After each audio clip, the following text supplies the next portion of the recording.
शांत हो चुकी है धरती, जम चुका है आकाश। यह कहानी है हिमपुर गांव की, जहां कड़ाके की सर्दी ने जीवन को बर्फ बना दिया था। इस गांव में गरीबी की मार दोगुनी हो जाती थी, क्योंकि ठंड सीधे पेट पर वार करती थी। किसानों की सारी फसल पाले से नष्ट हो चुकी थी और रघु का घर मानो ठंडी हवाओं का शिकार था। क्रूरता का कोई मौसम नहीं होता। बापू, इस बार तो कुएं का पानी भी जमने लगा है। सारी आलू की फसल बर्बाद हो गई। घर में खाने को क्या होगा बापू? हाँ दीदी, रात को ठंड से ऐसी कंपकपी छूटती है कि हम रात को सो भी नहीं पाते हैं, ऊपर से खाने को भी नहीं। क्या होगा?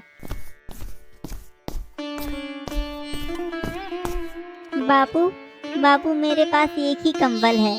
आपको भी ठंड लगती होगी, इसे आप ही रख लो, मैं ऐसे ही निकाल लूंगी, कोई बात नहीं। हिम्मत रखो बच्चों, इस ठंड और कर्ज को हमें मिलकर सहना होगा।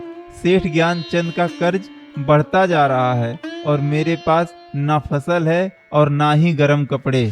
सर्दी के बावजूद सेठ ज्ञानचंद, जो खुद महंगे ऊनी शॉल में लिपटा था, अपनी क्रूरता दिखाने रघु के घर पहुंचा। उसके लिए दूसरों का दुख केवल व्यापार था। रघु, बाहर निकल। ठंड से कांप रहा है पर मेरा पैसा नहीं दे रहा है। कल आखिरी दिन है, अगर कर्ज नहीं चुकाया तो तेरी झोपड़ी भी नीलाम हो जाएगी, समझा? सेठ जी, इस पाले ने सब कुछ छीन लिया, थोड़ी दया कीजिए। मैं आपकी सेवा करूंगा, आपका सब काम कर दूंगा, पर मुझे कुछ और दिन का मोहलत दे दीजिए।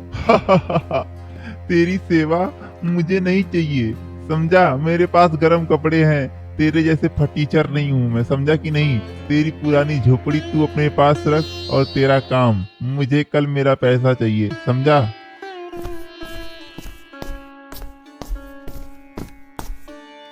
हे ईश्वर, कैसे बचेगा ये परिवार? तूने सारा परेशानी एक ही साथ दे दिया, कुछ तो दया दिखाया होता। जब जीवन का हर रास्ता बर्फ से ढका हो, तब पिता की सीख ही मशाल बनती है।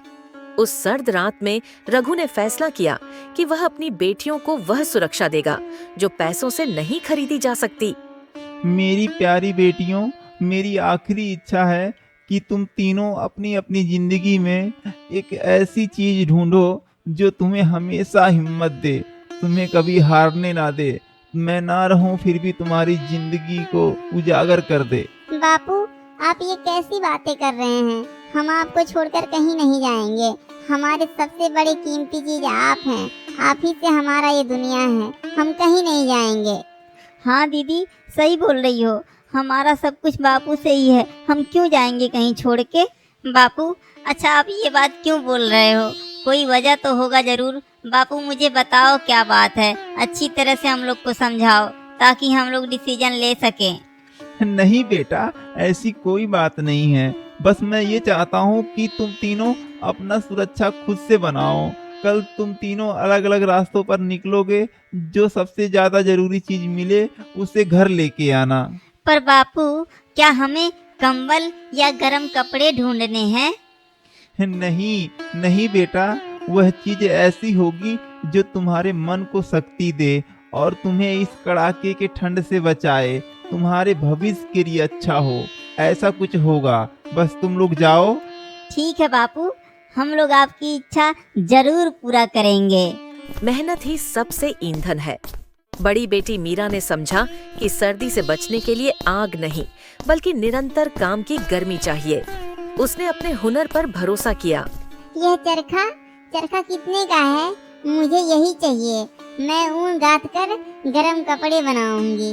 लगातार मेहनत करने से कभी ठंडे नहीं लगेगी और मेरा परिवार भी चल जाएगा।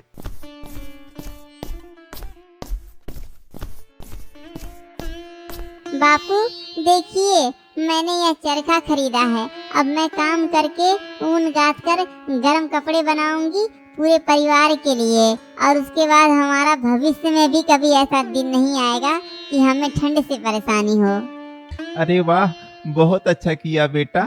मुझे पूरा भरोसा है कि मेरी बेटियां मुझे कभी निराश नहीं करेंगी। ये जरूर भविष्य को बदल के रख देंगी। ज्ञान की रोशनी हर अंधेरे को चीर देती है। मंझली बेटी प्रिया ने ज्ञान को चुना। ताकि वह केवल अपने को नहीं बल्कि पूरी गांव की फसलों को पाले से बचा सके और इस गरीबी को जड़ से मिटा सके। गुरुजी, मुझे ज्ञान चाहिए, एक ऐसी चीज जो हमारी फसलों को इस पाले से बचा सके, हमारे भविष्य में आने वाले सारे परेशानी को दूर कर सके, हमारी गरीबी को दूर कर सके, हमारे पापा और हम लोग तीनों बहनें खुश रहें। मुझे ज्ञान की जरूरत है गुरुजी, मुझे ज्ञान दीजिए। बेटी, वह ज्ञान विज्ञान की किताबों में है। मौसम और फसलों की सुरक्षा उपाय उनमें लिखे हैं और जिंदगी की हर परेशानी से निपटने के लिए शिक्षा बहुत जरूरी है। तो ये तुम किताब ले जाओ और अच्छे से इसको पढ़ो, तुम्हारी भविष्य बदल जाएगी।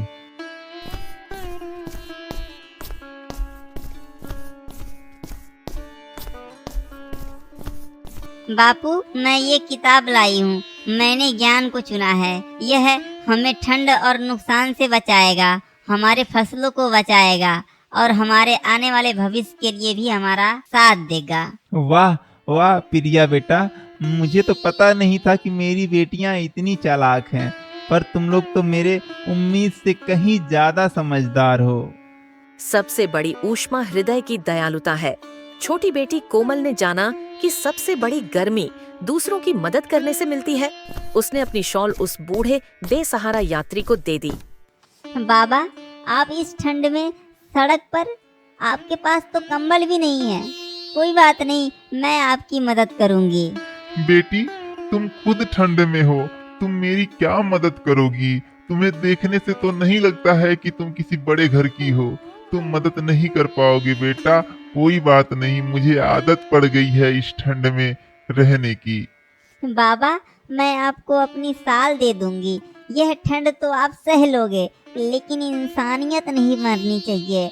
आप बुजुर्ग हो और मैं तो थोड़ा सा अभी उम्र में हूँ, मुझे नहीं लग रहा है ठंड। बाबा, आप ले लो। इंसानियत भी एक चीज होती है। मेरे जिंदगी का सबसे बड़ा लक्ष्य है कि मैं जब भी किसी को परेशानी में देखूंगी और समझूंगी कि उसे जरूरत है तो मैं उसकी मदद करूंगी। बाबा, आप ये ले लो। बेटा, तुम्हारी नेकी ही तुम्हारा सबसे बड़ा इनाम है। इस दुनिया में ऐसे लोग बहुत कम बचे हैं बेटा। तुम सच में जिस घर की बेटी हो, तुम लक्ष्मी हो, लक्ष्मी। तुम जिस घर में जाओगी उस घर का उजाला हो जाएगा बेटा। जाओ, हमेशा खुश रहो।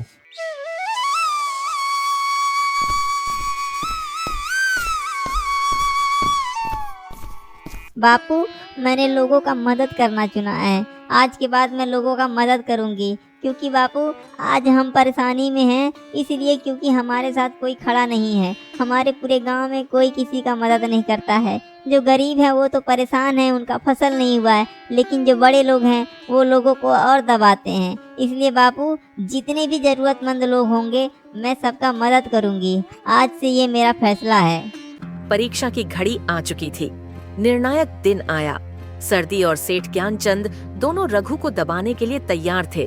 उस सर्द हवा में बेटियों की आवाजें गूंज उठीं और तभी नेकी का ताप हर ठंड को पिघला गया। रघु, तुम्हारा समय समाप्त। सरपंच साहब, कागजात तैयार हैं। यह झोपड़ी अब मेरी हुई। रघु, तुमने दिए हुए टाइम के मुताबिक पैसा वापस नहीं किया, इसलिए तुम अभी के अभी ये घर खाली कर दो।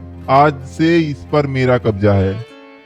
मेरे पास कर्ज चुकाने के लिए नहीं है पैसा, मैं नहीं दे सकता सेठ जी। मैंने आपसे बोला था कि मुझे कुछ दिन का मोहलत दीजिए। आप तो ऐसे बोल रहे हैं कि नहीं, आज ही का आज दूं। तो कहाँ से दूं? मैं, फसल नहीं हुआ है, ओले ने पूरा बर्बादी कर दिया है। इस ठंड में हमारी हालत खराब है। बताओ मैं कहाँ जाऊं, कैसे दूं आपका पैसा? सेठ जी, मेरे पास हुनर है, मैं आपका कर्ज चुका सकती हूँ। गरम कपड़े बना के मैं आपको दे सकती हूँ, आपके पूरे परिवार को। आप कहो तो मैं पूरे गांव के लिए गरम कपड़े बना दूंगी। मेरे पापू को परेशान मत करो। तेरे हुनर से क्या होगा? मुझे तो मेरा पैसा चाहिए। मैं पूरे गांव के लिए गरम कपड़ा बना के क्या करूंगा? और मेरे लिए कपड़ा बनाने की जरूरत नहीं है। मेरे पूरे घर वाले के पास, मेरे बीवी बच्चे सबके पास गरम कपड़ा है, और मैं गांव वालों के लिए क्यों बनवाऊंगा कपड़े? तू ही बना के दे दे गांव वालों के। अगर तेरे पास इतना ही हुनर है तो मुझे तेरे हुनर से कुछ लेना देना नहीं है। मुझे मेरा पैसा चाहिए, नहीं तो मैं ये घर आज कब्जा कर रहा हूँ। सेठ जी, मेरे पास भी हुनर है। सेठ जी, मैं पाले से बचने के लिए पढ़ाई कर ली हूँ। मेरे पास ऐसा हुनर है कि मैं गांव के और आपके सभी लोगों के खेतों में जो पाले पड़ रहे हैं, मैं उनसे सबको बचा सकती हूँ। हमारा गांव फिर से खुशहाल हो सकता है सेठ जी, और आपके भी फसल का नुकसान नहीं होगा। ज्ञान, यहाँ ठंड से लोग मर रहे हैं, मेरा पैसा डूब रहा है, तुझे ज्ञान की पड़ी है। तू अपना ज्ञान विज्ञान अपने पास रख। मुझे तेरे विज्ञान और ज्ञान से कोई मतलब नहीं है, मुझे बस मेरे पैसे से मतलब है, समझी? रुक जाइए सेठ जी, मैं लोगों की मदद करने के लिए बहुत ज्यादा व्याकुल हूँ। मुझे लोगों का मदद करने में बहुत अच्छा लगता है, सुकून मिलता है। सेठ जी, आप मेरे से जो बोलो मैं वो करूँगी। लोगों की मदद करो तो मैं करूँगी। आपके लिए जो काम करते हैं उनका देखभाल कर दूंगी। लेकिन सेठ जी, मेरे बापू को परेशान मत करो, मेरा घर खाली मत करवाओ। शांत हो जाओ, तुम लोग ने परेशान करके रख दिया है।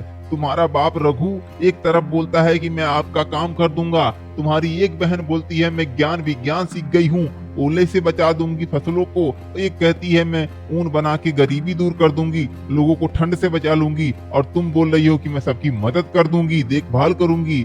अरे भाई, मुझे इन सब चीजों से मतलब नहीं है, मुझे मेरा पैसा दो, नहीं तो अभी के अभी घर खाली करो। समझ में आया?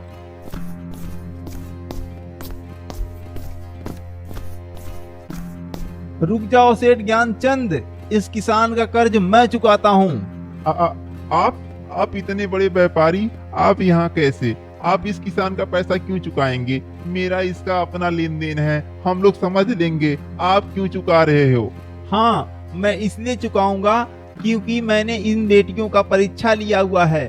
मीरा के पास काम करने का लगन है, उसके पास हुनर है, वो कुछ कर सकती है, ऊन का कपड़ा बना के सबका ठंड दूर कर सकती है। और इतना ही नहीं, प्रिया के पास तो ज्ञान और विज्ञान की समझ है, पढ़ी लिखी है, वो सबका भला कर सकती है, इस संसार का भला कर सकती है, इसलिए मैं इनके साथ खड़ा हूँ। सही कहा व्यापारी जी आपने, मेरे से बहुत बड़ी गलती हो गई। रघु, मुझे माफ कर दो, मैं तुम्हारे आगे हाथ जोड़ता हूँ, और अपने तीनों बेटियों को बोलो ये भी मुझे माफ कर दें। मैं इन लोग के साथ में मिलके एक बहुत बड़ी फैक्ट्री लगाऊंगा, जिससे मेरे पूरे गांव के लोगों को गर्म कपड़ा मिलेगा, और उसके बाद आसपास के गांव वालों को भी मिलेगा। मैं बहुत शर्मिंदा हूँ, मैं आज के बाद ऐसी कोई गलती नहीं करूँगा, मुझे माफ कर दो।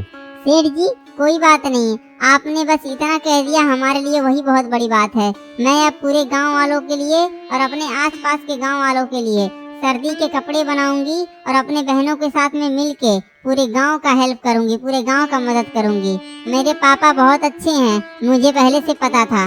कोमल का परोपकार रंग लाया। बूढ़ा व्यापारी अपने असली वेश में आया, एक उद्धारकर्ता बनकर। जीवन में सबसे बड़ी ठंड पैसे की कमी नहीं होती, वह मन का खालीपन होता है। सेठ का लालच हारा और तीनों बेटियों की ऊष्मा जीती। उन्होंने साबित कर दिया कि हुनर, ज्ञान और दया, ये तीन चीजें दुनिया की कोई भी ठंड या मुश्किल पार करा सकती हैं।